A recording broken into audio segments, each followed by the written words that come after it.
ಅಖಿಲಾಂಡ ಕೋಟಿ ಬ್ರಹ್ಮಾಂಡ ನಾಯಕ ರಾಜಾದಿರಾಜ ಯೋಗಿರಾಜ ಪರಬ್ರಹ್ಮ ಶ್ರೀ ಸಚ್ಚಿದಾನಂದ ಸದ್ಗುರು ಸಾಯಿನಾಥ್ ಮಹಾರಾಜ್ ಕಿ ಜೈ. ಗುರುವಿನ ಪಾದಾರವಿಂದಗಳಿಗೆ ವಂದಿಸುತ್ತಾ ನಮಸ್ತೆ ಸ್ನೇಹಿತರೆ. ಗುರುವಿನ ಆಶೀರ್ವಾದ, ನೀವು ನಂಬಿದ ದೇವತೆಗಳ ಕೃಪೆ ನಿಮ್ಮ ಮೇಲೆ ಸಂಪೂರ್ಣವಾಗಿದೆ. ಹಾಗೆ ನೀವು ಆ ಶಕ್ತಿಗಳಿಂದ ಸಂರಕ್ಷಿಸಲ್ಪಡ್ತಾ ಇದ್ದೀರಾ. ಅದೇ ರೀತಿ ಪ್ರಾರ್ಥನೆಯನ್ನು ಮಾಡ್ತಾ ಇವತ್ತಿನ ವಿಡಿಯೋನ ಶುರು ಮಾಡ್ತಾ ಇದ್ದೀನಿ. ಇದು ಒಂದು ಸತ್ಯ ಘಟನೆಯಾಗಿದೆ. ಕಳವಳವ ಕಳೆದ ಗುರು ಕಲ್ಪತರುವಿನ ತಂಪು ನೆಳಲಲಿ ಕರೆದೊಯ್ದೆ ಕರುಣಾಳು ಕೃಪೆ ತೋರಿ ಗುರು ನಿನ್ನ ಕೃಪೆ ಮರೆವೆನೆ. ಹೌದು, ಕಳವಳಕ್ಕೆ ಸರಿಯಾದ ಪರಿಹಾರ ನೀಡಬಲ್ಲವರು ಗುರು, ಸದ್ಗುರು ಮಾತ್ರ. ಗುರು ನೀಡಿದ ಪರಿಹಾರದಿಂದ ಆ ಕಳವಳ ಪುನಃ ಕಳ್ಳ ಹೆಜ್ಜೆ ಇಟ್ಟು ಬಂದು ಹೆಗಲೇರದು. ಬೇಡಿದ್ದನ್ನು ಕೊಡುವ ಕಲ್ಪತರು ಗುರು. ಬೇಡುವವನು ತನ್ನ ಯೋಗ್ಯತೆಯನ್ನು ಅದಕ್ಕೆ ತಕ್ಕ ಹಾಗೆ ಮಾರ್ಪಡಿಸಿಕೊಂಡಿರಬೇಕಾದದ್ದು ಅಗತ್ಯ. ಕಲ್ಪತರು ಫಲ ನೀಡುವಾಗ ಅರ್ಹತೆಯನ್ನು ಅಳೆಯುತ್ತದೆ, ಯೋಗ್ಯತೆಯನ್ನು ಪರೀಕ್ಷಿಸುತ್ತದೆ. ಹಾಗೆ ನಮ್ಮ ಸಾಯಿ ಸದ್ಗುರು ನಾವು ಏನನ್ನೋ ಬೇಡುವ ಮೊದಲು ಆ ಪರಮ ಪುರುಷನಲ್ಲಿ ನಮಗೆ ಒಂದೇ ಒಂದು ವಿಶ್ವಾಸ, ಅಚಲ ನಂಬಿಕೆಯನ್ನು ನೀನೇ ನೀಡಪ್ಪ ಅಂತ ಹೇಳಿ ದೀನರಾಗಿ ಬೇಡುವುದೇ ಸರಿಯಾದ ಬೇಡಿಕೆಯಲ್ಲವೇ ಸ್ನೇಹಿತರೆ? ಇಡೀ ವಿಶ್ವದಲ್ಲಿ ಉದಯಿಸಿದ ಮಹಾತ್ಮ ಪುರುಷರಲ್ಲಿ ನಮ್ಮ ಸಾಯಿ ಮಹಾರಾಜ್ ಅಗ್ರಗಣ್ಯರು ಎಂದರೆ ತಪ್ಪಾಗಲಾರದು. ಅದಕ್ಕೆ ಉದಾಹರಣೆ ಇವತ್ತಿನ ಶಿರಡಿ ತೀರ್ಥಕ್ಷೇತ್ರವಾಗಿ ಬೆಳೆದದ್ದು. ಬಾಬಾ ಬಹು ಹಿಂದೆ ಹೇಳಿದರು, ಈ ಶಿರಡಿಯತ್ತ ಜನರು ಇರುವೆಗಳಂತೆ ಹರಿದು ಬರ್ತಾರೆ ಅಂತೇಳಿ. ಆ ಮಾತು ಸತ್ಯವಾಗಿದೆ. ಸುಜಾತ ಅನ್ನೋರು ಒಬ್ಬರು ನನಗೆ ಕರೆ ಮಾಡಿದರು. ಅವರು 2-3 ವರ್ಷಗಳಿಂದ ನನ್ನ ವಿಡಿಯೋಗಳನ್ನು ನೋಡ್ತಾ ಇದ್ದಾರೆ. ಮೊದಲು ಕೂಡ ಬಾಬಾರವರನ್ನ ಆರಾಧನೆ ಮಾಡ್ತಿದ್ರಂತೆ. ನಂತರದ ದಿನಗಳಲ್ಲಿ ಅವರು ಅದನ್ನು ಮರ್ತೇ ಬಿಟ್ಟಿದ್ರು. ಅಂದರೆ ಬಾಬಾರವರ ನೆನಪು ಮಾಡ್ಕೊಳ್ಳೋಕ್ಕೂ ಆಗದೆ ಇರೋವಂಥ ಕಷ್ಟ ಪರಿಸ್ಥಿತಿಗಳು ಅವರಿಗೆ ಎದುರಾಗ್ಬಿಟ್ವು. ಹೀಗೆ ನಾನು ಬಾಬಾರವರನ್ನ ಮರ್ತಿದ್ದೆ. ಆದರೆ ಇದ್ದಕ್ಕಿದ್ದ ಹಾಗೆ ಒಂದು ದಿನ ನನ್ನ ಜೀವನದಲ್ಲಿ ಎಂಥ ಸಂದಿಗ್ಧತೆ ಎದುರಾಯಿತು ಅಂದರೆ, ಅವರು ತುಂಬ ಅಳ್ಳಿಕೆ ಶುರು ಮಾಡಿದರು ಸ್ನೇಹಿತರೆ. ಯಾವ ರೀತಿ ಆಗಿತ್ತು ಅಂದರೆ, ಅವರು ಸಣ್ಣವರಿದ್ದಾಗಿಂದ ಒಂದಲ್ಲ ಒಂದು ಸಮಸ್ಯೆಗಳೊಂದಿಗೆ, ಅನಿವಾರ್ಯತೆಗಳೊಂದಿಗೆ ಬೆಳೆದ್ರಂತೆ. ಮದುವೆ ಆಯಿತು. ಮದುವೆ ಆದ ತಕ್ಷಣ ಗಂಡ ಇದ್ದಕ್ಕಿದ್ದ ಹಾಗೆ ಒಂದು ಮಗು ಆಗಿದ ನಂತರ ಸತ್ತೋಗ್ಬಿಟ್ರಂತೆ. ನಂತರ ಆ ಮಗುವಿನ ಜವಾಬ್ದಾರಿ ಇವ್ರ ಮೇಲೆ ಬಿತ್ತು.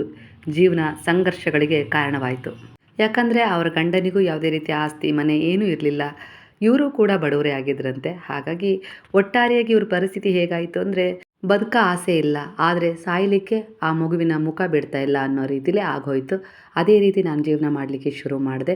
ಹಾಗೆ ನಾನು ಬಾಬಾರವರನ್ನ ಸಂಪೂರ್ಣವಾಗಿ ಮರೆತು ಬಿಟ್ಟಿದ್ದೆ. ಆದರೆ ಈಗ 2.5 ವರ್ಷಗಳ ಹಿಂದೆ ನನ್ನ ಜೀವನದಲ್ಲಿ ಒಂದು ಎಂಥ ಘಟನೆ ನಡೀತು ಅಂದರೆ, ಹೀಗೆ ನಾನು ದಿನನಿತ್ಯ ಕೆಲಸಕ್ಕೆ ಹೋಗ್ತಿದ್ದೆ, ನನ್ನ ಮಗನ ಸಾಕ್ತಿದ್ದೆ. ನನ್ನ ಮಗ ದಿನ ಸ್ವಲ್ಪ ತಡವಾಗಿ ಬರಲಿಕ್ಕೆ ಶುರು ಮಾಡ್ದ ಮನೆಗೆ. ನಂತರ ನಿಧಾನವಾಗಿ ಅವನು ಸುಳ್ಳು ಹೇಳಲಿಕ್ಕೆ ಶುರು ಮಾಡಿದ್ದ. ಅದು ನನಗೆ ಗಮನಕ್ಕೆ ಬಂತು. ಆದರೂ ಕೂಡ ಮೌನವಾಗಿ ಸಹಿಸ್ಕೊಂಡಿದ್ದೆ. ಇವತ್ತಲ್ಲ ನಾಳೆ ಪರಿವರ್ತನೆ ಆಗ್ತಾನೆ ಅಂತ ಹೇಳಿ. ಅದ್ರ ಜೊತೆಗೆ ಅವನು ಬೆಳೀತಾ ಅವನ ಸಹವಾಸ ದೋಷಗಳು ಬಹಳನೇ ಆಗಿಬಿಟ್ವು. ಅಂದರೆ ಯಾವ ರೀತಿ ಅಂದರೆ, ನನಗೆ ನುಂಗಕ್ಕೂ ಆಗ್ತಾಯಿಲ್ಲ, ಉಗುಳಕ್ಕೂ ಆಗ್ತಾಯಿಲ್ಲ ಅನ್ನೋ ರೀತಿಯಲ್ಲಿ ನಾನು ಬಹಳ ಸಂದಿಗ್ಧ ಸ್ಥಿತಿಯಲ್ಲಿ ಸಿಕ್ಕಾಕೊಂಡಿದ್ದೆ. ಇದ್ದಕ್ಕಿದ್ದ ಹಾಗೆ ಒಂದು ದಿನ ರಾತ್ರಿ ಜೋರಾಗಿ ಬಾಗಿಲು ತಟ್ಟಿದ ಶಬ್ದ ಕೇಳಿತು. ಮಗ ತಡವಾಗಿ ಬಂದ ಅನ್ನೋ ರೀತಿಯಲ್ಲಿ ನಾನು ಹೋಗಿ ಬಾಗಿಲು ತೆಗೆದರೆ ನಮ್ಮ ಮನೆಯ ಎದುರಿಗೆ ಪೊಲೀಸ್ನವ್ರು ನಿಂತಿದ್ರು. ನನಗೆ ತುಂಬ ಗಾಬರಿ, ಆತಂಕ, ಭಯ ಎಲ್ಲ ಒಟ್ಟೊಟ್ಟಿಗೆ ಆಯಿತು. ಯಾಕೆ, ಏನಾಯಿತು ಅಂಥೇಳಿ ನಾನು ಅವರನ್ನು ಕೇಳಿದೆ. ಒಂದು ಸ್ವಲ್ಪ ನೀವು ಸ್ಟೇಷನಿಗೆ ಬರಬೇಕಂತೆ ಸರ್, ಹೇಳಿ ಕಳಿಸಿದ್ದಾರೆ, ಬೆಳಗ್ಗೆ ಬನ್ನಿರಿ, ಏನು ಅಂತ ನಿಮಗೆ ಅಲ್ಲೇ ವಿಚಾರ ಗೊತ್ತಾಗತ್ತೆ ಅಂತ ಹೇಳಿದರು. ಆಯಿತು ಅಂತ ಹೇಳಿದೆ. ಹಾಗೆ ಅವತ್ತಿನ ದಿನ ಮಗನೂ ಬರಲಿಲ್ಲ. ಈ ಕಡೆ ಪೊಲೀಸ್ನವ್ರು ಬೇರೆ ಬಂದು ಹೋಗಿದ್ರು. ಒಂಥರ ಆತಂಕ, ಏನು ಅಂಥೇಳಿ ರಾತ್ರಿ ಇಡೀ ನಿದ್ದೆ ಬರಲಿಲ್ಲ. ಆಗ ನಾನು ಫೋನ್ ತೆಗೆದು ನೋಡಿದಾಗ ನನಗೆ ನಿಮ್ಮ ವಿಡಿಯೋ ಕಾಣಿಸ್ತು. ಯಾಕೋ ಏನೋ ಇದ್ದಕ್ಕಿದ್ದ ಹಾಗೆ ನಿಮ್ಮ ವಿಡಿಯೋ ಕಾಣಿಸ್ತು. ಆ ಸಮಯದಲ್ಲಿ ಮತ್ತೆ ನನಗೆ ಹಳೆಯ ನೆನಪು ಎದುರಾಯಿತು. ನಾನು ಬಾಬಾರವರನ್ನ ಪೂಜೆ ಮಾಡ್ತಿದ್ದುದು ಅದೆಲ್ಲವೂ ನೆನಪಾಯಿತು. ಇದ್ದಕ್ಕಿದ್ದ ಹಾಗೆ ಅದರಲ್ಲಿ ಒಂದು ವಿಡಿಯೋ ನಾನು ನೋಡಿದೆ. ಅದು ನಂಗೆ ತುಂಬ ಅಂದರೆ ತುಂಬ ಇಷ್ಟ ಆಯಿತು. ನೀವು ಬಾಬಾರವರ ಬಗ್ಗೆ ಹೇಳಿದ ರೀತಿ, ನೀತಿ, ಅವರನ್ನು ನಂಬಿದರೆ ಅವೆಲ್ಲ ರೀತಿಯಲ್ಲಿ ಅವರು ನಮ್ಮನ್ನು ಕಾಪಾಡ್ತಾರೆ ಅನ್ನೋದ್ರ ಬಗ್ಗೆ ಹೇಳಿದ್ರಲ್ಲ, ಆ ವಿಚಾರ ನನಗೆ ತುಂಬ ಮನ ಮುಟ್ತು. ಸ್ವಲ್ಪ ಎಲ್ಲೋ ಒಂದು ರೀತಿಯಲ್ಲಿ ಸ್ವಲ್ಪ ಮನಸ್ಸು ಶಾಂತವಾಯಿತು. ಬಹಳ ಹಿಂದಿನ ಒಂದು ನೆನಪನ್ನು ನಿಮ್ಮ ವಿಡಿಯೋ ಮಾಡಿಕೊಟ್ಟಿತ್ತು. ನಾನು ಬಾಬಾರವರನ್ನ ತುಂಬ ಪೂಜೆ ಮಾಡ್ತಿದ್ದೆ. ಆದರೆ ನನ್ನ ಗಂಡ ಸತ್ತೋದ್ಮೇಲೆ ನನಗೆ ಬಾಬಾರವರ ಮೇಲೆ ನಂಬಿಕೆನೇ ಹೋಗಿಬಿಟ್ಟಿತ್ತು. ಹಾಗಾಗಿ ನಾನು ಅವರನ್ನು ಸಂಪೂರ್ಣವಾಗಿ ಮರೆತು ಬಿಟ್ಟಿದ್ದೆ. ಇದ್ದಕ್ಕಿದ್ದಾಗೆ ನಾನು ಈ ದಿನ ನನಗೆ ಯಾಕೆ ಬಾಬಾರವರ ವಿಡಿಯೋ ಸಿಕ್ತು ನಂಗೆ ಗೊತ್ತಾಗಲಿಲ್ಲ. ಒಟ್ಟಾರೆಯಾಗಿ ಅವತ್ತಿನ ದಿನ ಸ್ವಲ್ಪ ನೆಮ್ಮದಿಯಾಗಿ ಮಲ್ಕೊಂಡೆ. ಬೆಳಗ್ಗೆ ಎದ್ದು ಮೊದಲು ನಾನು ಮಾಡಿದ ಕೆಲಸ ಸ್ಟೇಷನಿಗೆ ಹೋದೆ. ಸ್ಟೇಷನಿಗೆ ಹೋದರೆ ಅಲ್ಲಿ ಗೊತ್ತಾಯಿತು, ನನ್ನ ಮಗ ಯಾವುದೋ ಅಂಗಡಿಯಲ್ಲಿ 2 ಜನ ಹುಡುಗರ ಜೊತೆ ಸೇರಿ ಕಳ್ಳತನ ಮಾಡಿದ್ದಾನೆ. ಇದನ್ನು ಕೇಳಿ ನನಗೆ ತುಂಬ ಅಂದರೆ ತುಂಬ ನೋವಾಯಿತು. FIR ಹಾಕಿರಲಿಲ್ಲ ಅವರು, ಯಾಕಂದರೆ ಮಕ್ಕಳಿನ್ನೂ ಚಿಕ್ಕವರಾಗಿದ್ದರು. ಹಾಗಾಗಿ ಕರೆದು ಮಾತಾಡೋಣ ಅನ್ನೋ ರೀತಿಲಿ 3 ಜನ ತಂದೆ ತಾಯಿನೂ ಕೂಡ ಕರೆದಿದ್ರು. ಅದರಲ್ಲಿ ನಾನು ನನ್ನ ಸ್ಥಿತಿ ಅವರಿಗೆಲ್ಲ ಹೇಳಿಕೊಂಡೆ. ತಕ್ಷಣ ಮೊದಲ ಬಾರಿಗೆ ಮತ್ತೊಮ್ಮೆ ಭರವಸೆ ಇಟ್ಟು ಬಾಬಾರವರಲ್ಲಿ ಪ್ರಾರ್ಥನೆಯನ್ನು ಮಾಡಿದೆ. ಅಲ್ಲೇ ಸ್ಟೇಷನಲ್ಲೇ ನೆನಪು ಮಾಡಿಕೊಂಡೆ, ಬಾಬಾ ನೀವು ಇದ್ದಕ್ಕಿದ್ದ ಹಾಗೆ ನನಗೆ ನಿನ್ನೆ ರಾತ್ರಿ ಸಿಕ್ಕಿದ್ದೀರಾ ಅಂದರೆ ಏನೋ ನನಗೆ ಸೂಚನೆ ಕೊಡ್ತಾ ಇದ್ದೀರಾ. ಖಂಡಿತ ಈ ಒಂದು ಸಮಸ್ಯೆಯಿಂದ ನನ್ನ ಮಗನ್ನ ಪಾರು ಮಾಡಿ ಅವನಿಗೊಂದು ಬುದ್ಧಿ ಕಲಿಸಿದರೆ ನಾನು ಯಾವಾಗಲೂ ನಿಮ್ಮನ್ನು ಮರೆಯೋದಿಲ್ಲ ಬಾಬಾ, ನಿಮ್ಮ ಸೇವೆ ಮಾಡ್ತೀನಿ ಅಂತ ಹೇಳಿ ನಾನು ಒಂದು ಅಲ್ಲೇ ಸಂಕಲ್ಪ ಮಾಡಿಕೊಂಡೆ. ಅದೇನಾಯಿತೋ ಏನೋ ಗೊತ್ತಿಲ್ಲ, ಅಲ್ಲಿ ಕೆಲವರು FIR ಹಾಕೋಣ ಅಂತೇಳಿ ಚರ್ಚೆ ಮಾಡ್ತಾಯಿದ್ರು. ಆದರೆ ಒಬ್ಬರು ಬಹಳ ಉತ್ತಮ ವ್ಯಕ್ತಿ ಅಂತ ಹೇಳಿ ಅನಿಸುತ್ತೆ. ಏನೋ ನಮ್ಮ ಪುಣ್ಯಕ್ಕೆ ಬಾಬಾರವರ ಆಶೀರ್ವಾದದಿಂದ ಆ ರೀತಿ ವ್ಯಕ್ತಿ ಸಿಕ್ಕರು ಏನೋ ಗೊತ್ತಿಲ್ಲ. ಇನ್ನೂ ಚಿಕ್ಕ ಮಕ್ಕಳು, ನಿಮ್ಮ ಅಪ್ಪ ಅಮ್ಮ ನೋಡಿದ್ರೆ ಎಷ್ಟು ಕಷ್ಟಪಟ್ಟು ಬೆಳೆಸ್ತಾ ಇದ್ದಾರೆ, ಎಲ್ಲರೂ ಕೂಡ ಕೂಲಿ ಮಾಡಿ ಕೆಲಸ ಮಾಡಿ ನಿಮ್ಮನ್ನು ಬೆಳೆಸ್ತಾ ಇದ್ದಾರೆ. ನೀವು ಈ ರೀತಿ ಒಂದು ಸಣ್ಣ ಪುಟ್ಟ ಕಳ್ತನ ಮಾಡಿ ದೊಡ್ಡ ಕಳ್ಳರಾಗಿ ಜೀವನನ ವ್ಯರ್ಥ ಮಾಡ್ಕೊಳ್ಳೋ ಬದಲು ಒಂದು ಒಳ್ಳೆಯ ಜೀವನ ಮಾಡಿ, ಇದೊಂದು ಕೆಟ್ಟ ಕನಸು ಅಂತೇಳಿ ಮರೆತು ಬಿಡಿ, ನಾನು ಕ್ಷಮಿಸ್ತೀನಿ. ಇನ್ನು ಯಾವತ್ತಿಗೂ ನೀವು ಈ ಥರ ಕೆಲಸ ಮಾಡಬಾರ್ದು. ಮಾಡಿದ್ದೇ ಆದರೆ ಈ ಕೇಸ್ನ ಜೊತೆಗೂ ಇನ್ನೊಂದು ಕೇಸ್ಗಳನ್ನು ಸೇರಿಸಿ ಮತ್ತೆ ನೀವು ಯಾವತ್ತಿಗೂ ಹೊರಗೆ ಬರಬಾರ್ದು. ಆ ರೀತಿ ನೀವು ನಿಮ್ಮ ಜೀವನವನ್ನು ಸ್ಟೇಷನಲ್ಲೇ ಕಳಿಬೇಕು, ಹಾಗೆ ಮಾಡಿಬಿಡ್ತೀನಿ ಅಂಥೇಳಿ ಸ್ವಲ್ಪ ಗದರಿಸಿ ಅವ್ರ ಮಕ್ಕಳಿಗೆ ಬುದ್ಧಿ ಹೇಳಿದ ಹಾಗೆ ನಮ್ಮ ಮಕ್ಕಳಿಗೂ ಕೂಡ ಬುದ್ಧಿ ಹೇಳಿ ವಾರ್ನಿಂಗ್ ಕೊಟ್ಟು ಕಳಿಸಿದರು. ನನ್ನ ಮಗ ಮತ್ತು ಅವ್ರ ಫ್ರೆಂಡ್ಸು ಸೇರಿ ಅಲ್ಲಿ ಸ್ವಲ್ಪ ಸಿಗರೇಟು ಮತ್ತು ಸ್ವಲ್ಪ ತಿಂಡಿ, ಸ್ವಲ್ಪ ಹಣ ಇವೆಲ್ಲವನ್ನೂ ಸೇರಿ ಕಳ್ತನ ಮಾಡಿದರು. ಅದು ಕೇಳಿ ನನಗೂ ಎಲ್ಲೋ ಒಂದು ರೀತಿಲಿ ನನ್ನ ಬಗ್ಗೆ ನಾನು ಬೆಳೆಸಿದ್ದೇ ಸರಿ ಇಲ್ವಾ ಅನ್ನೋ ರೀತಿಲಿ ನಾಚಿಕೆ ಆಯಿತು. ಮನೆ ಕರ್ಕೊಂಡು ಬಂದು ಕೂರಿಸ್ಕೊಂಡೆ. ಅಪ್ಪ ಇಲ್ಲ, ನನ್ನ ಕೈಲಾದಷ್ಟು ನಾನು ಇನ್ನೊಬ್ರ ಮನೆ ಕೆಲಸ ಮಾಡಿ ನಿನಗೆ ಬೆಳೆಸ್ತಾ ಇದ್ದೀನಿ. ನನಗೆ ಬದುಕಕ್ಕೆ ಯಾವುದೇ ರೀತಿ ಆಸೆನೇ ಇರಲಿಲ್ಲ, ಅನಿವಾರ್ಯತೆಯೂ ಇರಲಿಲ್ಲ. ಆದರೆ ನೀನೇ ನನಗೆಲ್ಲ ಅನ್ನೋ ರೀತಿಲಿ ನಿನ್ನ ಮುಖ ನೋಡಿ ನಾನು ಬದುಕಿದ್ದೀನಿ. ನೀನೇ ಹೀಗೆ ಅಡ್ಡದಾರಿ ಹಿಡಿದುಬಿಟ್ರೆ ನಾನು ಹೇಗೆ ಬದುಕಬೇಕು? ನಿನಗೊಂದು ಒಳ್ಳೆಯ ಜೀವನ ಕೊಡಬೇಕು ಅಂತೇಳಿ ಹಗಲಿರುಳು ನಾನು ಪರಿತಪಿಸಿ ಜೀವನ ಮಾಡ್ತಾಯಿದ್ದೀನಿ. ಆದರೆ ನೀನು ಯಾಕೆ ಅಡ್ಡದಾರಿ ಹಿಡಿದಿದೀಯಾ? ಈ ರೀತಿ ನೀನು ಮಾಡ್ತಾ ಇರೋದು ಸರಿನಾ ಅಂತೇಳಿ ಮಗನಿಗೆ ತುಂಬ ಬೈದೆ. ಈ ವಿಚಾರ ದೊಡ್ಡದಾಗಿ ಎಲ್ಲರಿಗೂ ಗೊತ್ತಾದರೆ ಅಕ್ಕಪಕ್ಕ ಜನ ನಮ್ಮ ಬಗ್ಗೆ ಏನು ಅಂದ್ಕೊಳ್ಳೋದಿಲ್ಲ. ಅದರಲ್ಲೂ ನಿನ್ನ ಬದುಕಿಗೆ ಎಲ್ಲೋ ಒಂದು ರೀತಿಯಲ್ಲಿ ಮಾರಕವಾಗಿಬಿಡ್ತಾರೆ. ಅವರ ಮಾತುಗಳು ನಿನ್ನ ಕುಗ್ಗಿಸ್ತವೆ ಹೊರತು ಪ್ರೇರಣೆಯಾಗಿ ಬದುಕಲಿಕ್ಕೆ ಬಿಡೋದಿಲ್ಲ. ಏನೋ ಯಾವ ಜನ್ಮದ ಪುಣ್ಯನೋ ಏನೋ ಗೊತ್ತಿಲ್ಲ, ನಾನು ಬಾಬಾರವರನ್ನು ಪ್ರಾರ್ಥನೆ ಮಾಡ್ಕೊಂಡಿದ್ದೆ, ಅದಕ್ಕೋಸ್ಕರನೇ ಏನೋ ಗೊತ್ತಿಲ್ಲ ಮತ್ತೊಂದು ಅವಕಾಶ ನಿನಗೆ ಸಿಕ್ಕಿದೆ. ಅವರು ಕೂಡ ಒಳ್ಳೆ ವ್ಯಕ್ತಿ ಆಗಿರೋದ್ರಿಂದ ವಾರ್ನಿಂಗ್ ಕೊಟ್ಟು ನಿನ್ನನ್ನು ಬಿಟ್ಟಿದ್ದಾರೆ ಅಂತ ಹೇಳಿ ನಾನು ನನ್ನ ಮಗನಿಗೆ ತುಂಬ ಬುದ್ಧಿ ಹೇಳಿದೆ. ಅವನು ಕೂಡ ಇನ್ನೊಂದು ಸಾರಿ ಈ ಥರ ತಪ್ಪು ಮಾಡೋದಿಲ್ಲಮ್ಮ ಅನ್ನೋ ರೀತಿಲಿ ಹೇಳ್ದ. ಹಾಗೆ ಅವನು ತುಂಬ ಭಯಗೊಂಡಿದ್ದ, ಆತಂಕಗೊಂಡಿದ್ದ. ಎಲ್ಲೋ ಒಂದು ರೀತಿಲಿ ಅವನಿಗೆ ಭಯ ಆಗಿತ್ತು. ಅವನದ್ದೇನು ತುಂಬ ದೊಡ್ಡ ವಯಸ್ಸಲ್ಲ, ಚಿಕ್ಕ ವಯಸ್ಸು. ಆದರೂ ಕೂಡ ನನಗೆಲ್ಲೋ ಒಂದು ರೀತಿಲಿ ಅವನು ಮತ್ತೆ ದಾರಿ ತಪ್ಪಿಡ್ತಾನೆ ಅನ್ನೋ ರೀತಿಲಿ ಆತಂಕ ಆಯಿತು. ಹೀಗೆ ಇದೇ ಒಂದು ವಿಚಾರ ಚಿಂತೆ ಮಾಡ್ಕೊಳ್ತಾ ನಾನು ಅವತ್ತು ಕೆಲಸಕ್ಕೆ ಹೋದೆ. ಅಲ್ಲೊಂದು ಅದ್ಭುತ ಪವಾಡವೇ ನಡೆದು ಹೋಯಿತು. ಏನಪ್ಪ ಅಂದರೆ ನಾನು ಕೆಲಸ ಮಾಡೋ ಜಾಗದಲ್ಲಿ ಒಬ್ಬರು ಶಿರ್ಡಿಗೆ ಹೋಗಿದ್ದರು. ಅವರು ಆ ದಿನ ಒಂದು ಫೋಟೋ ಮತ್ತು ಬಾಬಾರವರ ಉದಿ ಪ್ರಸಾದ ಹಾಗೆ ಅಲ್ಲಿ ಬೂಂದಿ ಪ್ರಸಾದ ಸಿಗುತ್ತಲ್ಲ ಅದನ್ನು ನನಗೆ ಕೊಟ್ಟರು. ನಾವು ಶಿರ್ಡಿಗೆ ಹೋಗಿದ್ವಿ. ಒಂದು 11 ಜನಕ್ಕೆ ಫೋಟೋವನ್ನು ತಂದುಕೊಡ್ತೀನಿ ಅಂತೇಳಿ ಒಂದು ಸಂಕಲ್ಪ ಮಾಡಿದ್ದೆ. ಅದರಲ್ಲಿ ಒಂದು ಫೋಟೋ ಉಳಿದಿದೆ, ನೀವು ತೊಗೊಳ್ಳಿ ಅನ್ನೋ ರೀತಿಲಿ ನನಗೂ ಒಂದು ಫೋಟೋ ಕೊಟ್ಟರು. ಅದನ್ನು ನೋಡಿ ನನಗೆ ಬಹಳ ಅಂದರೆ ಬಹಳ ಆಶ್ಚರ್ಯ ಆಯಿತು. ಇದೇನಪ್ಪ ಈ ರೀತಿ ಆಗ್ತಾಯಿದೆ, ಈಗ 3 ದಿನಗಳಿಂದ ಬಾಬಾರವರು ನನಗೆ ಕನೆಕ್ಟ್ ಆಗ್ತಾ ಇದ್ದಾರೆ ಅನ್ನೋ ರೀತಿಲಿ ನನಗೆ ಬಹಳ ಅಂದರೆ ಬಹಳ ಒಂದು ಶಾಕ್ ಆದಂಗೆ ಆಗಿಬಿಟ್ಟಿದ್ದೆ ನಾನು. ಮೊದಲನೇ ದಿನ ಪೊಲೀಸ್ನವರು ಹೋದ ನಂತರ ನಾನು ನಿಮ್ಮ ವಿಡಿಯೋ ನೋಡಿ ಬಾಬಾರವರನ್ನು ಮತ್ತೊಮ್ಮೆ ಸ್ಮರಣೆ ಮಾಡ್ಕೊಂಡಿದ್ದು, ಅಂದರೆ ನೆನಪು ಮಾಡ್ಕೊಂಡಿದ್ದು. ಅವರು ಬಂದು ನನಗೆ ಏನು ಹೇಳಿದ್ರು, ಒಟ್ಟಾರೆಗೆ ಆ ಮನಸ್ಸು ಅವತ್ತು ಶಾಂತವಾಗಿತ್ತು.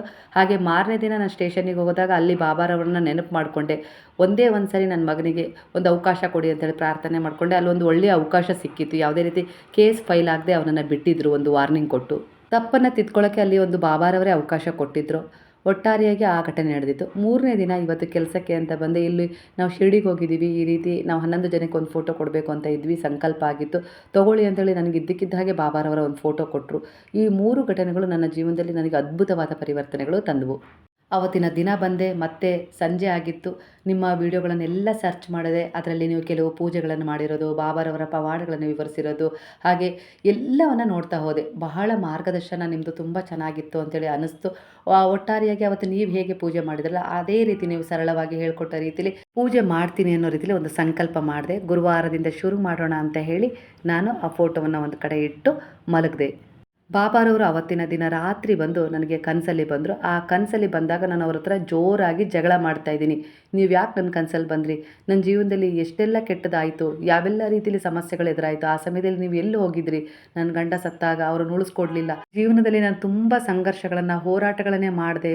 ಎಲ್ಲರೂ ನನಗೆ ಎಲ್ಲೋ ಒಂದು ರೀತಿಯಲ್ಲಿ ಅವಮಾನ, ನಿಂದನೆ ಮಾಡಿದರೂ ಕೂಡ ನನ್ನ ಮಗುವಿಗೋಸ್ಕರ ನಾನು ಬದುಕ್ತಾ ಇದ್ದೀನಿ. ಯಾರು ನನ್ನವರು ಅಂತ ಹೇಳಿ ಅನ್ಸ್ಕೊಂಡವ್ರು ಯಾರೂ ಕೂಡ ನಂಗೆ ಸಹಾಯ ಮಾಡಲಿಲ್ಲ. ಹಾಗಾಗಿ ಕಾಣದ ಊರಲ್ಲಿ ಬಂದು ಜೀವನ ಮಾಡೋ ಹಾಗೆ ನನ್ನ ಪರಿಸ್ಥಿತಿ ಆಗಿದೆ. ನಿಮ್ಮನ್ನು ಪೂಜೆ ಮಾಡಿದರೂ ಕೂಡ ನನ್ನ ಜೀವನದಲ್ಲಿ ಇಷ್ಟೆಲ್ಲ ಕಷ್ಟಗಳು ಬಂದವು ಅನ್ನೋದಕ್ಕೆ ನಾನು ನಿಮ್ಮನ್ನು ಪೂಜೆ ಮಾಡೋದನ್ನೇ ಬಿಟ್ಟು ನಿಮ್ಮನ್ನು ಮರೆತು ಬಿಟ್ಟಿದ್ದೆ. ಮತ್ತೆ ನನ್ನ ಜೀವನದಲ್ಲಿ ಯಾಕೆ ಬಂದಿದ್ದೀರಾ? ಏನನ್ನು ಕಿತ್ಕೊಳ್ಳೋಕೆ ಬಂದಿದ್ದೀರಾ, ಗಂಡನಂತೂ ಕಿತ್ಕೊಂಡ್ರಿ, ಮಗನನ್ನು ಕಿತ್ಕೊಳ್ಳೋಕೆ ಬಂದಿದ್ದೀರಾ ಅನ್ನೋ ರೀತಿಲಿ ಇವರು ಕನಸಲ್ಲೇ ಜೋರಾಗಿ ಬಾಬಾರವ್ರ ಹತ್ರ ಮಾತಾಡ್ತಾ ಜಗಳ ಮಾಡಿದ್ರಂತೆ. ಇದು ಅವರ ಸ್ವಯಂ ಅನುಭವ. ಮಗನೇ ಎಲ್ಲ ಅನ್ನೋ ರೀತಿಲಿ ಬದುಕ್ತಾ ಇದ್ದೀನಿ, ಅವನಿಗೆ ಏನಾದರೂ ಒಂದು ನೆಲೆ ಮಾಡಿಕೊಡ್ಬೇಕು ಅಂತೇಳಿ ಹಂಬಲಿಸ್ತಾ ಇದ್ದೀನಿ. ಆದರೆ ಅವ್ನು ನೋಡಿದರೆ ಕೆಟ್ಟ ಹುಡುಗರ ಸವಾಸ ಮಾಡಿ ಜೀವನ ಹಾಳು ಮಾಡ್ಕೊಳ್ತಾ ಇದ್ದಾನೆ. ಯಾಕೆ ಬದುಕಬೇಕು, ನಾನು ಯಾರಿಗೋಸ್ಕರ ಬದುಕಬೇಕು? ಜೀವನ ಎಷ್ಟೇ ಕಷ್ಟ ಕೊಟ್ಟರೂ ಕೂಡ ನಾನು ಆಯಾಸಗೊಂಡಿರಲಿಲ್ಲ. ಎಲ್ಲೋ ಒಂದು ರೀತಿಲಿ ಸೋಲು ಒಪ್ಕೊಳ್ಬಾರ್ದು, ಈ ಪರಿಸ್ಥಿತಿಗಳನ್ನು ಹೇಗಾದರೂ ಮಾಡಿ ಎದುರಿಸ್ಬೇಕು ಅನ್ನೋ ರೀತಿಲಿ ಬದುಕ್ತೆ. ಆದರೆ ಎಲ್ಲ ನನ್ನ ಜೀವನದಲ್ಲಿ ಮುಗ್ದೋಯ್ತು. ಇನ್ನು ನನಗೆ ಬದುಕೋ ಆಸೆನೇ ಉಳಿದಿಲ್ಲ. ಮಗನೂ ಕೂಡ ದಾರಿ ತಪ್ತ, ಇವನು ಸರಿ ಆಗ್ತಾನೆ ಅನ್ನೋ ನಂಬಿಕೆ ನನಗಿಲ್ಲ ಅನ್ನೋ ರೀತಿಲಿ ಬಾಬಾರವ್ರ ಹತ್ರ ಜಗಳ ಮಾಡಿದಾಗ ಬಾಬಾರವರು ಅವರಿಗೆ ಸ್ವಯಂ ಕೆಲವು ಮಾತುಗಳನ್ನು ಭರವಸೆಯ ಮೂಲಕ ಕೊಟ್ಟರಂತೆ. ನೀನು ಆಯಾಸಗೊಂಡಿದೆಯಾ, ಆದರೆ ಸೋತಿಲ್ಲ. ಈ ಪರಿಸ್ಥಿತಿಗಳು ನಿನ್ನ ಪರೀಕ್ಷೆಗಳಾಗಿದ್ದವು. ಇದು ಶಿಕ್ಷೆ ಆಗಿರಲಿಲ್ಲ, ಇದು ಹಿಂದಿನ ಜನ್ಮದ ಒಂದು ಕರ್ಮ ಆಗಿತ್ತು. ಅದನ್ನು ನೀನು ಪೂರೈಸ್ಕೊಳ್ಳೇಬೇಕಾಗಿತ್ತು. ಆದರೆ ನಾನು ನಿನಗೆ ಸಹಾಯ ಮಾಡ್ತೀನಿ ಅಂತೇಳಿ ನಿನ್ನ ಜೀವನದಲ್ಲಿ ಇದ್ದೆ. ಆದರೆ ನೀನೇ ನನಗೆ ಸಹಾಯ ಬೇಡ, ನಿಮ್ಮ ಅವಶ್ಯಕತೆ ಇಲ್ಲ ಅನ್ನೋ ರೀತಿಲಿ ನನ್ನನ್ನು ದೂರ ಮಾಡಿಬಿಟ್ಟೆ. ಹಾಗಾಗಿ ಆ ಕರ್ಮವನ್ನು ನೀನು ಅನುಭವಿಸ್ತಾ ಇದ್ದೆ, ಅದು ನೀನು ಅನುಭವಿಸಲೇಬೇಕಾಗಿತ್ತು. ಅದು ತುಂಬ ಕಷ್ಟ ಆಯಿತು. ಅದೇ ನೀನು ನನ್ನ ಜೊತೆಗಿದ್ದಿದ್ರೆ, ನಾನು ನಿನ್ನ ಜೊತೆಗಿದ್ದಿದ್ರೆ ಆ ಕಷ್ಟಗಳು ನಿನಗೆ ಅಷ್ಟೊಂದು ಕಠಿಣ ಅಂಥೇಳಿ ಅನ್ನಿಸ್ತಾ ಇರಲಿಲ್ಲ. ಎಲ್ಲೋ ಒಂದು ರೀತಿಯಲ್ಲಿ ನೆಮ್ಮದಿಯಾಗಿ ಶಾಂತವಾಗಿ ಅವುಗಳನ್ನು ನೀನು ಕಳ್ಕೊಳ್ತಿದ್ದೆ. ಆದರೆ ನಿನಗೆ ನನ್ನ ಮೇಲೆ ಭರವಸೆ ಇರಲಿಲ್ಲ, ಹಾಗಾಗಿ ನೀನೇ ದೂರ ಮಾಡಿದ್ದೆ ಅನ್ನೋ ರೀತಿಲಿ ಬಾಬಾರವರು ಇವ್ರ ಹತ್ರ ಕುಳಿತು ಚರ್ಚೆ ಮಾಡಿದ ಅನುಭವ. ಈ ಅನುಭವ ಇವರು ಒಬ್ಬರದ್ದೇ ಅಲ್ಲ, ಸುಮಾರು ಜನ ನನಗೆ ಬಾಬಾರವರು ಕನಸಲ್ಲಿ ನನ್ನ ಜೊತೆ ಈ ರೀತಿ ಸಂವಾದ ನಡೆಸಿದರು ಅಂತ ಹೇಳಿದ್ದಾರೆ ಸ್ನೇಹಿತರೆ. ಅದರಲ್ಲಿ ಇವರು ಮತ್ತೊಬ್ಬರು. ನೀನು ಮತ್ತೊಮ್ಮೆ ನನ್ನನ್ನು ಸ್ಮರಣೆ ಮಾಡ್ಕೊಂಡಿದ್ದೆ, ಹಾಗೆ ನಾನು ನಿನ್ನ ಸುತ್ತಮುತ್ತನೇ ಇದ್ದೆ. ಆದರೆ ನೀನು ನನ್ನನ್ನು ಸ್ಮರಣೆ ಮಾಡ್ಕೊಳ್ಳದೆ ಹೊರತು ನನ್ನ ಊರ್ಜೆಗಳು ನಿನಗೆ ಸಹಾಯ ಮಾಡಲಿಕ್ಕೆ ಸಾಧ್ಯವಾಗಿರಲಿಲ್ಲ. ಆದರೂ ನನ್ನ ಗಮನ ನಿನ್ನ ಮೇಲಿತ್ತು. ಹಾಗಾಗಿ ಅತ್ಯಂತ ಕಠಿಣವಾದ ಸಮಯ ಅಂದರೆ ನಿನ್ನ ಜೀವನದಲ್ಲಿ ಮತ್ತೊಂದು ದೊಡ್ಡ ಅವಘಡ ನಡೆಯೋದರಲ್ಲಿತ್ತು ನಿನ್ನ ಮಗನ ಮೂಲಕ. ಹಾಗಾಗಿ ನಾನಿಲ್ಲಿ ಮಧ್ಯಪ್ರವೇಶ ಮಾಡಲೇಬೇಕಾಯಿತು ನಿನಗೋಸ್ಕರ.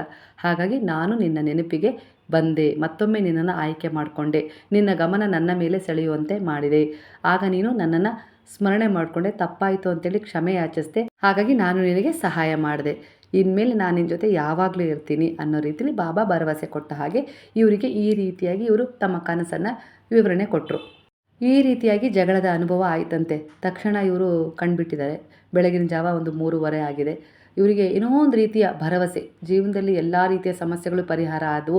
ನಾನೇ ಎಲ್ಲೋ ಒಂದು ರೀತಿಯಲ್ಲಿ ತಪ್ಪು ಮಾಡಿಬಿಟ್ಟಿದೆ, ನನ್ನ ಕರ್ಮನೇ ಆ ರೀತಿ ಆಯಿತು, ನನ್ನ ಗಂಡ ಅಷ್ಟೇ ಇತ್ತೇನೋ ಋಣ, ಆದರೆ ನಾನು ಅದನ್ನು ಅರ್ಥ ಮಾಡ್ಕೊಳ್ಳದೆ ಬಾಬಾರವರೇ ಎಲ್ಲ ಅದಕ್ಕೆ ಕಾರಣ ಅನ್ನೋ ರೀತಿಯಲ್ಲಿ ಅವರನ್ನೇ ದೂರ ಮಾಡಿಬಿಟ್ಟೆ. ಅದಕ್ಕೋಸ್ಕರ ನನ್ನ ಜೀವನದಲ್ಲಿ ಇಷ್ಟೆಲ್ಲ ಸಮಸ್ಯೆ ಕಷ್ಟಗಳು ಎದುರಿಸುವಂತಾಯಿತು. ಈಗ ಮಗನೂ ಕೂಡ ಎಲ್ಲೋ ದಾರಿ ತಪ್ಪುವಂಥ ಸಂದರ್ಭದಲ್ಲಿ ಬಾಬಾ ಮತ್ತೆ ಬಂದು ನಮ್ಮನ್ನು ರಕ್ಷಣೆ ಮಾಡ್ತಾ ಇದ್ದಾರೆ. ಇದು ಅವರ ಕೃಪೆ ಅಂತೇಳಿ ನಾನು ಅಂದ್ಕೊಂಡೆ. ಮಾರನೇ ದಿನ ಬೆಳಗ್ಗೆ ಗುರುವಾರ ಆಗಿತ್ತು. ತಕ್ಷಣ ಬೆಳಗ್ಗೆ ಬೇಗ ಎದ್ದು ಸ್ನಾನ ಎಲ್ಲ ಮುಗಿಸ್ಕೊಂಡು ಬಾಬಾರವರನ್ನು ಪ್ರಾರ್ಥನೆ ಮಾಡಿ, ಈ ದಿನ ಸಂಜೆಯಿಂದ ನಿಮ್ಮ ಪೂಜೆಯನ್ನು ಶುರು ಮಾಡ್ತೀನಿ, ಅದಕ್ಕೆ ಬೇಕಾಗಿರೋ ಸಾಮಗ್ರಿಗಳನ್ನೆಲ್ಲ ತಂತೀನಿ ಅನ್ನೋ ರೀತಿಲಿ ಪ್ರಾರ್ಥನೆ ಮಾಡಿಕೊಂಡು ಕೆಲಸಕ್ಕೆ ಹೋದೆ. ಬೆಳಗ್ಗೆ ಮಗನಿಗೂ ಕೂಡ ಬುದ್ಧಿ ಮಾತು ಹೇಳಿದೆ, ಎಲ್ಲೂ ಆ ಕಡೆ ಈ ಕಡೆ ಹೋಗಬೇಡ, ಒಳ್ಳೆ ರೀತಿಲಿ ಇರು ಅಂತ ಹೇಳಿದೆ. ಅವನು ಆಯ್ತಮ್ಮ ಅನ್ನೋ ರೀತಿಲಿ ಹೇಳಿ ಅವನು ಅವತ್ತು ಮನೆಯಲ್ಲೇ ಇದ್ದ. ನಾನು ಬೇಗನೆ ಕೆಲಸ ಮುಗಿಸ್ಕೊಂಡು ಅವತ್ತು ಸ್ವಲ್ಪ ಬೇಗನೆ ಮನೆಗೆ ಹೋಗೋಣ ಅನ್ನೋ ರೀತಿಲಿ ಬಾಬಾರವರಿಗೆ ಹೂವು, ಸ್ವಲ್ಪ ಹಣ್ಣು, ಹಾಗೆ 9 ದೀಪವನ್ನು ತೊಗೊಂಡು ಬಂದೆ. ನೀವು ಹೇಳಿದ ಹಾಗೆ ಮನೆಯಲ್ಲಿಟ್ಟು 9 ಗುರುವಾರಗಳ ಪೂಜೆ ಮಾಡೋಣ, ಹಾಗೆ 9 ದೀಪಗಳ ಆರಾಧನೆಯನ್ನು ಯಾವಾಗಲೂ ಮಾಡ್ತೀನಿ ಅನ್ನೋ ರೀತಿಯಲ್ಲಿ ಸಂಕಲ್ಪ ಮಾಡಿ, ಯಥಾಭಕ್ತಿ ಯಥಾಶ್ರದ್ಧಾ ಯಥಾ ಯೋಗ್ಯತಾನುಸಾರವಾಗಿ ನೀವು ಹೇಳ್ತಿರಲ್ಲ ಯಾವಾಗಲೂ, ಅದೇ ರೀತಿ ನಾನು ಒಂದು ಹಳದಿ ಬಟ್ಟೆ ಮಣೆ ಮೇಲೆ ಹಾಕಿ ಅದರ ಮೇಲೆ ಬಾಬಾರವರ ಫೋಟೋ ಇಟ್ಟು ಒಂದಿಷ್ಟು ಹಳದಿ ಹೂಗಳನ್ನು ಬಾಬಾರವರಿಗೆ ಸಮರ್ಪಣೆ ಮಾಡಿ, ಸ್ವಲ್ಪ ತುಳಸಿ ದಳವನ್ನು ಪಾದಗಳಲ್ಲಿಟ್ಟು ಅವತ್ತು ನಾನು ಕಿಚಡಿ ಮಾಡಿದೆ. ಕಿಚಡಿ ನೈವೇದ್ಯ ಮಾಡಿ ಬಾಬಾರವರಿಗೆ ಧೂಪ ದೀಪ 9 ದೀಪಗಳ ಆರತಿ ಮಾಡಿ ಪೂಜೆ ಕೂಡ ಮಾಡಿಕೊಂಡೆ. ಹಾಗೆ ಮಗ ಮನೆಯಲ್ಲಿದ್ದರಿಂದ ಅವನು ಕೂಡ ನನಗೆ ಎಲ್ಲ ರೀತಿಲೂ ಮೌನವಾಗಿ ಸಹಾಯ ಮಾಡ್ದ. ಎಲ್ಲೋ ಒಂದು ರೀತಿಯಲ್ಲಿ ಅವನಿಗೆ ಪಶ್ಚಾತ್ತಾಪದ ಭಾವ ಕಾಡ್ತಾ ಇತ್ತು ಅಂತೇಳಿ ನನಗೆ ಅನ್ನಿಸ್ತಾ ಇತ್ತು. ಅವನು ಕೂಡ ಬಾಬಾರವರಿಗೆ ಕೈ ಮುಗಿದು, ಅಮ್ಮ ತಪ್ಪಾಯ್ತಮ್ಮ, ಇನ್ಯಾವತ್ತಿಗೂ ಆ ರೀತಿ ಕೆಲಸ ಮಾಡೋದಿಲ್ಲ, ನೀನು ಹೇಗೆ ಹೇಳ್ತೀಯೋ ಹಾಗೆ ಕೇಳ್ಕೊಂಡಿರ್ತೀನಿ ಅಂತೇಳಿ ಬಾಬಾರವರ ಎದುರಿಗೆ ಕ್ಷಮೆಯನ್ನು ಯಾಚಿಸಿ ನನ್ನ ಕಾಲಿಗೆ ಬಿದ್ದ. ಅದು ನನಗೆ ಇನ್ನೂ ಒಂದು ರೀತಿಲಿ ಸಮಾಧಾನ ಆಯಿತು. ಈ ರೀತಿ ನಾನು ನನ್ನ ಮಗ ಸೇರಿಕೊಂಡು 9 ಗುರುವಾರಗಳ ಕಾಲ ದೀಪ ಆರಾಧನೆ ಮಾಡಿ ಹಾಗೆ ಬಾಬಾರವರ ಮಂದಿರಕ್ಕೆ ಹೋಗಿ ಬರಲಿಕ್ಕೆ ಶುರು ಮಾಡಿದ್ವಿ. ಈ ರೀತಿ ಆದಮೇಲೆ 9 ಗುರುವಾರದ ನಂತರ ನನ್ನ ಮಗನಿಗೆ ಒಂದು ಅಂಗಡಿಯಲ್ಲಿ ಕೆಲಸ ಸಿಕ್ತು. ಅವನು ಕೂಡ, ಅಮ್ಮ ನಾನು ಕೆಲಸ ಮಾಡ್ತೀನಿ, ನೀನು ಯಾವುದೇ ಕಾರಣಕ್ಕೂ ನಾನು ಅವರಿವ್ರ ಸಹವಾಸ ಮಾಡೋದಿಲ್ಲಮ್ಮ, ನಿನಗೆ ಒಳ್ಳೆ ಮಗ ಆಗಿರ್ತೀನಮ್ಮ ಅನ್ನೋ ರೀತಿಲಿ ಅವನು ಕೂಡ ನನ್ನ ಹತ್ರ ಹೇಳ್ದ. ಅದೇ ರೀತಿ ಅವನು ಒಂದು ಕೆಲಸಕ್ಕೆ ಸೇರಿಕೊಂಡು ಈಗ 8 ತಿಂಗಳಾಗಿದೆ, ಕೆಲಸ ಮಾಡ್ತಾಯಿದ್ದೇನೆ. ಪ್ರತಿ ತಿಂಗಳು ಸಂಬಳವನ್ನು ಸರಿಯಾಗಿ ಮನೆಗೆ ತಂದು ಕೊಡ್ತಾಯಿದ್ದೇನೆ. ಎಲ್ಲೋ ಒಂದು ರೀತಿಯಲ್ಲಿ ನೆಮ್ಮದಿ. ಬಾಬಾರವರ ಮಂದಿರಕ್ಕೆ ಅವನಿಗೆ ಯಾವಾಗೆಲ್ಲ ಮನಸ್ಸಾಗುತ್ತೋ ಆವಾಗೆಲ್ಲ ಹೋಗ್ತಾ ಇದ್ದಾನೆ. ಆವಾಗ ಅಲ್ಲಿ ಇಲ್ಲಿ ಕಾಲಹರಣ ಮಾಡ್ತಿದ್ದ. ಈ ಹುಡುಗರ ಜೊತೆಗೆ ಸಹವಾಸ ದೋಷ ಹಾಕ್ಕೊಂಡು ತಿರುಗಾಡ್ತಾ ಇದ್ದ. ಈಗ ಅದೆಲ್ಲವನ್ನು ಬಿಟ್ಟು ಬಾಬಾರವರ ಮಂದಿರಕ್ಕೆ ಹೋಗಿ ಮೌನವಾಗಿ ಕೂತ್ಕೊಳ್ತಾ ಇದ್ದಾನೆ. ಈ ರೀತಿಯಾಗಿ ಬಾಬಾರವರು ನನ್ನ ಮಗನನ್ನು ಸಂಪೂರ್ಣವಾಗಿ ಅವರ ಶರಣಕ್ಕೆ ತಗೊಂಡ್ರು. ಈ ರೀತಿಯಾಗಿ ನನ್ನ ಮಗ ಸಂಪೂರ್ಣವಾಗಿ ಬದಲಾಗಿದ್ದಾನೆ. ಹಾಗೆ ದಿನನಿತ್ಯ ಬೆಳಗ್ಗೆ ಫೋಟೋವನ್ನು ಒರೆಸಿ ಅವರ ಪಾದಗಳಲ್ಲಿ 2 ತುಪ್ಪದ ದೀಪಗಳನ್ನು ಬೆಳಗಿಸಿ ಕೆಲಸಕ್ಕೆ ಹೋಗ್ತಾ ಇದ್ದಾನೆ. ತುಂಬ ಅಂದರೆ ತುಂಬ ಶಾಂತವಾಗಿದ್ದಾನೆ. ಎಲ್ಲೋ ಒಂದು ರೀತಿಯಲ್ಲಿ ಅವನಿಗೆ ಪಶ್ಚಾತ್ತಾಪ ಕಾಡ್ತಾ ಇದೆ, ನಾನು ಮಾಡಿದ್ದು ತಪ್ಪು ಅನ್ನೋ ರೀತಿ. ಒಟ್ಟಾರೆಯಾಗಿ ಅವನಿಗೆ ಇಷ್ಟೊಂದು ಪರಿವರ್ತನೆ ಆಗಬೇಕು ಅಂದರೆ ನಾನು ಮೊದಲು ಪರಿವರ್ತನೆ ಆಗಬೇಕಾಗಿತ್ತು ಅಂತೇಳಿ ಅನಿಸುತ್ತೆ. ನನ್ನ ಬಾಬಾರವರನ್ನು ಮರೆತುಬಿಟ್ಟಿದ್ದೆ. ಗುರು ಇಲ್ಲದ ಜೀವನ ನರಕ ತೋರಿಸುತ್ತೆ ಅಂತಾರಲ್ಲ, ಆ ರೀತಿ ನನ್ನ ಜೀವನ ಪೂರ್ತಿ ಅವರಿಲ್ಲದೆ ನರಕವನ್ನೇ ಅನುಭವಿಸ್ಬಿಟ್ಟೆ. ಈಗ ಅವರು ನನ್ನ ಜೀವನದಲ್ಲಿ ಬಂದ ಮೇಲೆ ಮತ್ತೆ ಏನೋ ಒಂದು ರೀತಿಯಲ್ಲಿ ನೆಮ್ಮದಿ ಶಾಂತಿ ಸಿಗ್ತಾ ಇದೆ. ನನ್ನ ಮಗನ ಈ ಪರಿವರ್ತನೆ ಕಂಡು ನಂಗೆ ತುಂಬ ಅಂದರೆ ತುಂಬ ಖುಷಿಯಾಗಿದೆ. ಹಾಗೆ ನೀವು ಹೇಳಿದ ಕೆಲವು ಪರಿಹಾರಗಳನ್ನು ಕೂಡ ನಾನೀಗ ಮಾಡ್ಕೊಳ್ತಾ ಇದ್ದೀನಿ. ಹಾಗೆ ಎಷ್ಟಾಗುತ್ತೋ ಅಷ್ಟು ಅವರ ನಾಮಸ್ಮರಣೆಯನ್ನು ಮಾಡ್ತಾ ಇದ್ದೀನಿ. ಹಾಗೆ ಒಂದು ದಿನ ನನ್ನ ಮಗ ಅಂಗಡಿಯಿಂದ ಹಿಂತಿರುಗಿ ಬರಬೇಕಾದ್ರೆ ಒಂದು ನಾಯಿ ಸಣ್ಣ ಮರಿ ಅವನನ್ನು ಹಿಂಬಾಲಿಸ್ತಾ ಇತ್ತಂತೆ. ನನ್ನ ಮಗನು ಅದನ್ನು ಗಮನಿಸ್ತಾನೇ ಇದ್ದ. ಅದು ಮನೆಯವರೆಗೂ ಬಂತು.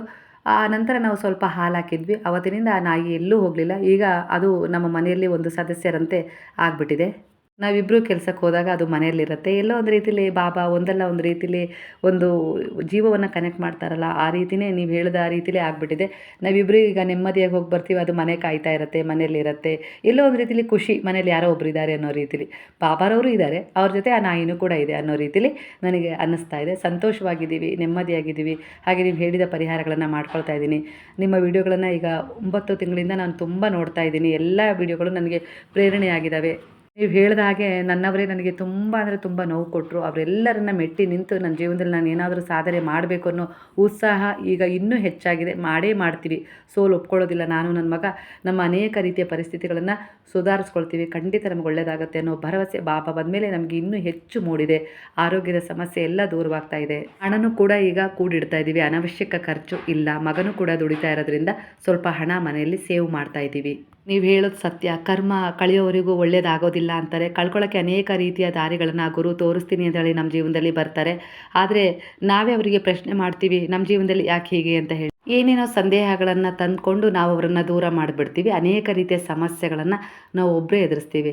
ನೀವು ಹೇಳಿದ ಹಾಗೆ ಗುರುವಿನ ಜೊತೆ ನಮ್ಮ ಪ್ರಯಾಣ ಶುರು ಮಾಡಿದರೆ ನಮ್ಮ ಅನೇಕ ರೀತಿಯ ಸಮಸ್ಯೆಗಳ ಭಾರವನ್ನು ಅವರಿಗೆ ಅರ್ಪಣೆ ಮಾಡಿದಾಗ ನಾವು ಒಂದು ಭಾಗವನ್ನು ಅನುಭವಿಸಲಿಕ್ಕೆ ಬಿಟ್ಟು ಆ ಗುರುವು ಎಲ್ಲ ರೀತಿಯ ಭಾರವನ್ನು ಸಂಭಾಳಿಸ್ತಾರೆ. ನಮ್ಮ ಕರ್ಮವನ್ನು ಶುದ್ಧೀಕರಣಗೊಳಿಸ್ತಾರೆ, ದೋಷಗಳನ್ನು ನಿವೃತ್ತಿಗೊಳಿಸ್ತಾರೆ. ಒಟ್ಟಾರೆಯಾಗಿ ನಮ್ಮ ಮೂಲಕ ಅನೇಕ ರೀತಿಯ ಒಳ್ಳೊಳ್ಳೆಯ ಕೆಲಸಗಳನ್ನು ಮಾಡಿಸುವ ಮೂಲಕ ನಮ್ಮನ್ನು ಎಲ್ಲ ರೀತಿಯಲ್ಲೂ ರಕ್ಷಣೆ ಮಾಡ್ತಾರೆ. ನಿಮ್ಮ ಮಾತು ಅರ್ಥಗರ್ಭಿತ. ನಿಮ್ಮ ಜೊತೆ ಮಾತಾಡಬೇಕು ಅಂತೇಳಿ ತುಂಬ ಆಸೆ ಇತ್ತು. ಫೋನ್ ನಂಬರ್ ಹುಡುಕ್ತಾನೆ ಇದ್ದೆ. ನಿಮ್ಮ ಮನೆಯವರ ನಂಬರ್ ಸಿಕ್ತು. ಅವರಿಗೆ ಫೋನ್ ಮಾಡಿದಾಗ ಅವರು ನಿಮ್ಮ ನಂಬರನ್ನು ಕೊಟ್ಟರು. ನಿಮ್ಮ ಜೊತೆ ಮಾತನಾಡಿದ್ದಕ್ಕೆ ತುಂಬ ಅಂದರೆ ತುಂಬ ಸಂತೋಷ ಆಯಿತು. ಯಾವಾಗಾದರೂ ಈ ರೀತಿ ಏನಾದರೂ ನಂಗೆ ಮಾತಾಡಬೇಕು ಅನಿಸಿದರೆ ಒಂದು ಅವಕಾಶ ಕೊಡಿ, ಖಂಡಿತ ಮಾತಾಡ್ತೀನಿ ಅಂತ ಅವರು ಈ ವಿಚಾರವನ್ನು ಹೇಳಿದರು ಸ್ನೇಹಿತರೆ. ಹಾಗೆ ಅವರು ಮುಂದಿನ ತಿಂಗಳು ಶಿರಡಿಗೆ ಹೋಗಬೇಕು ಅಂತೇಳಿ ಅಮ್ಮ ಮಗ ನಿರ್ಧಾರ ಮಾಡಿದಾರಂತೆ. ನಾವು ಹೋಗಿ ಬರ್ತೀವಿ, ಹಾಗೆ ಅಲ್ಲಿ ಇದ್ದಾಗ ಫೋನ್ ಕೂಡ ಮಾಡ್ತೀವಿ ನಿಮಗೆ ಅಂತಲೂ ಕೂಡ ಹೇಳಿದರು ಸ್ನೇಹಿತರೆ. ಒಟ್ಟಾರೆಯಾಗಿ ಬಾಬಾರವರ ಆಶೀರ್ವಾದ ಅವರ ಮೇಲೆ ಯಾವೆಲ್ಲ ರೀತಿ ಪರಿಣಾಮ ಬೀರಿದೆ ಅಂದರೆ ಜೀವನವೇ ಮುಗೀತು. ಇಷ್ಟೇ ಜೀವನ ಅಂತೇಳಿ ಸಾಧಾರಣವಾಗಿ ಒಂದು ಜೀವನ ಹೋಗ್ತಾ ಇತ್ತು. ಆ ಜೀವನದ ಮೇಲೆ ಗುರುವಿನ ಕೃಪೆ ಬಿದ್ದರೆ ಆ ಜೀವನ ಯಾವ ರೀತಿ ಬದಲಾವಣೆ ಆಗುತ್ತೆ. ಈಗ ಅವರ ಜೀವನ ಶೈಲಿ ಹಾಗೆ ಒಂದು ತಿರುವೇ ಬೇರೆ ಆಗಿಬಿಟ್ಟಿದೆ.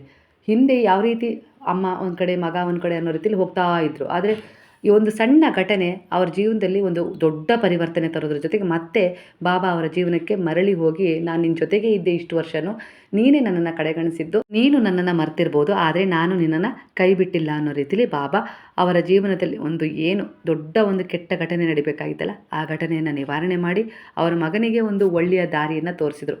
ಮಗ ದಾರಿ ತಪ್ಪಿದರೆ ಯಾವ ತಾಯಿಗೆ ತಾನೇ ಸಹಿಸ್ಕೊಳ್ಳೋಕ್ಕಾಗತ್ತೆ ಅಲ್ವಾ. ಈಗ ಮಗನೇ ಸರಿಯಾದ ದಾರಿಯಲ್ಲಿ ಹೋಗ್ತಾ ಇದ್ದಾರೆ ಅಂದರೆ ಆ ತಾಯಿ ಆಯಾಸವಿಲ್ಲದೆ ಕೆಲಸ ಮಾಡ್ತಾಳೆ, ದುಡಿತಾಳೆ ಅಲ್ವಾ ಸ್ನೇಹಿತರೆ. ಅದೇ ರೀತಿ ಇವ್ರ ಜೀವನದಲ್ಲಿ ನಡೆದಿದೆ. ಬಹಳ ದಿನಗಳಾಗಿತ್ತು ನಾನು ಪವಾಡಗಳನ್ನು ಶೇರ್ ಮಾಡಿಕೊಳ್ದೆ. ಇವತ್ತು ಅವರು ನನಗೆ ಬೆಳಗ್ಗೆ ಕರೆ ಮಾಡಿದಾಗ, ಇವತ್ತಿನ ದಿನ ನನ್ನದೇ ಆದ ಒಂದು ವಿಚಾರವನ್ನು ಹೇಳಿಬಿಡಿ, ನಿಮ್ಮ ಬಾಯಲ್ಲಿ ಕೇಳಿಸ್ಕೊಳ್ಳೋಕ್ಕೆ ನನಗೆಲ್ಲೋ ಒಂದು ರೀತಿಯಲ್ಲಿ ಖುಷಿಯಾಗತ್ತೆ. ಹಾಗೆ ಅನಂತ ಅನಂತ ಧನ್ಯವಾದಗಳು. ಇನ್ನೆಂದಿಗೂ ನಾನು ಬಾಬಾರವ್ರನ್ನ ಬಿಟ್ಟು ಹೋಗೋದಿಲ್ಲ. ನಿಮ್ಮ ಸಂದೇಶದ ಮೂಲಕ ಮತ್ತೊಮ್ಮೆ ನನಗೆ ಬಾಬಾರವರು ನಮ್ಮ ಮನೆಗೆ, ನಮ್ಮ ಮನಸ್ಸಿಗೆ ಬಂದು ನೆಲೆಗೊಂಡಿದ್ದಾರೆ. ನೀವು ಮತ್ತೊಮ್ಮೆ ನನಗೆ ಗುರುವಿನ ಪರಿಚಯ ಮಾಡಿ, ಅವರು ಯಾವೆಲ್ಲ ರೀತಿಯಲ್ಲಿ ನಮ್ಮ ಜೀವನದಲ್ಲಿ ಒಂದು ಒಳ್ಳೆಯದನ್ನು ಮಾಡ್ತಾರೆ, ಯಾವೆಲ್ಲ ರೀತಿಯಲ್ಲಿ ನಮ್ಮನ್ನು ಗಮನಿಸ್ತಾರೆ, ನಾವು ಅವರನ್ನು ಬಿಟ್ಟರು ಸಂದೇಹ ಇಷ್ಟಪಟ್ಟು ಅವ್ರು ನಮ್ಮನ್ನು ಯಾವತ್ತಿಗೂ ಬಿಡೋದಿಲ್ಲ ಅನ್ನೋ ಮಾತುಗಳು ನನಗೆ ಸತ್ಯ ಅಂಥೇಳಿ ಈಗ ಅನ್ನಿಸ್ತಾ ಇದ್ದಾವೆ ಅನ್ನೋ ರೀತಿಲಿ ಕೃತಜ್ಞತೆಗಳನ್ನು ಸಲ್ಲಿಸಿದರು. ನಾನು ಕೂಡ ಅವರಿಗೆ ಕೃತಜ್ಞತೆಗಳನ್ನು ಸಲ್ಲಿಸ್ತಾ, ನಿಮಗೆ ಈ ಒಂದು ಪವಾಡ ಇಷ್ಟವಾಗಿದೆ, ನಿಮ್ಮ ಜೀವನದಲ್ಲಿ ಇಂಥ ಎಷ್ಟೋ ಅದ್ಭುತ ಪವಾಡಗಳಿಗೆ ಗುರುವು ಸಾಕ್ಷಿಯಾಗಿದ್ದಾರೆ ಅಂದರೆ ಸಾಯಿರಾಮ್ ಅಂತೇಳಿ ಕಮೆಂಟ್ ಮಾಡೋದನ್ನು ಮರಿಬೇಡಿ. ಹಾಗಾದರೆ ಎಲ್ಲರೂ ಸೇರಿ ಹೇಳೋಣವಾ? ಹರೇ ರಾಮ ರಾಮ ರಾಮ ಹರೇ ಹರೇ, ಹರೇ ಕೃಷ್ಣ ಕೃಷ್ಣ ಕೃಷ್ಣ ಹರೇ ಹರೇ, ಹರೇ ಸಾಯಿ ಸಾಯಿ ಸಾಯಿ ಹರೇ ಹರೇ, ಹರೇ ಬಾಬಾ ಬಾಬಾ ಬಾಬಾ ಹರೇ ಹರೇ, ಹರೇ ದತ್ತ ದತ್ತ ದತ್ತ ಹರೇ ಹರೇ.